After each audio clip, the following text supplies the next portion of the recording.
Hey Spinners, it's your boy Spinner Reviews here. Today I'm doing the new EP review challenge. I was tagged by the Neil Drop Air TV, and I can't wait to do this sick ass. Hey, Mark?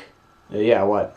Don't you think this whole bit is a little patronizing? I mean, sure, she got big as a YouTube vlogger, but she deserves just as much credit and analysis as anyone else. Heck, you make both videos and music too. Would you want reviews of your upcoming album? To purposefully have subpar lighting and rampant overuse of the phrase driving grooves? Okay, fair enough. We're still doing the recurring cameraman character does my makeup challenge after this, right? Of course. Perfect. Anyway.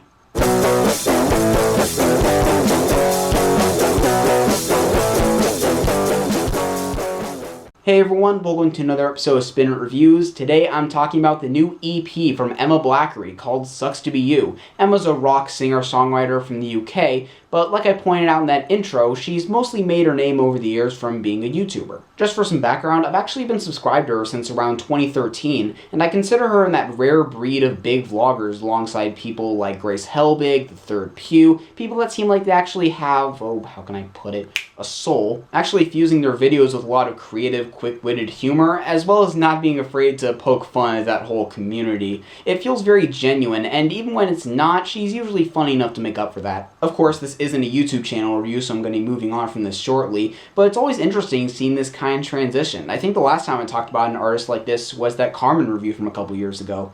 Side note, do not watch that Carmen review from a couple years ago.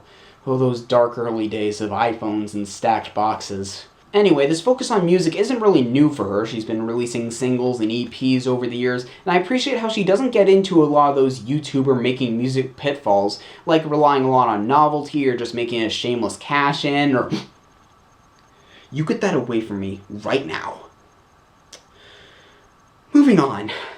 But that being said, I'd be lying if I said that everything she made before totally grabbed me. A lot of it, in my opinion, felt very general, not giving off that much of a unique personality beyond some designated trait, like this is a sweet love song, this is an empowerment anthem, and so on. And as a result, there wasn't much replay value in it, at least for me. However, now we're in a much higher profile phase of her career. She's opening in some pretty big UK venues at the moment, and musically with Sucks to Be You, I think we're seeing improvements all across the board. Of course, this is only a 3-song EP, but it's at least a good sign of things to come. One thing that helps is how surprisingly varied these songs are musically. Like the title track, Sucks to Be You, feels straight out of an album like Riot, and yes, I can't stand how every poppy female-led rock act since 2007 is dismissed as a Paramore knockoff either, but with those peppy downstroke guitars paired with the jangly leads and just the likable snark of it all, the resemblance is definitely there, but in a very good way. The songs that follow it go more on the dance rock side of the 2000s spectrum,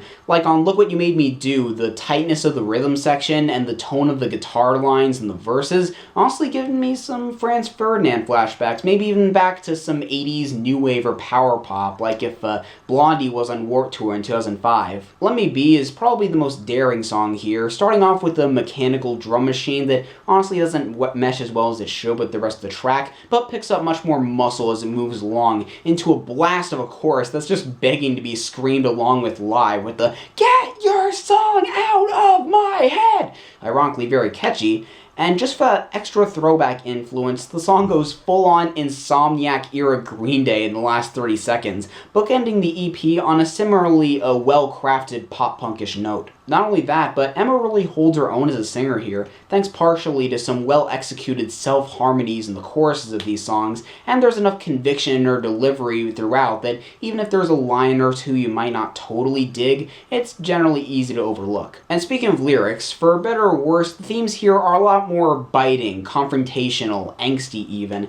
Admittedly, I can see someone looking at some of the breakup stories and gratuitous F-bombs and brushing it off as kinda petty high school drama, and yeah, you can hear some of the influences on the attitude coming from people like, say, Avril Lavigne, who I've never been a fan of. But to me, on a track like Sucks to Be You, the sly cockiness is pretty justified, as she's telling off an ex who treated her like crap in the past, and is crawling back now that she's actually made something of herself.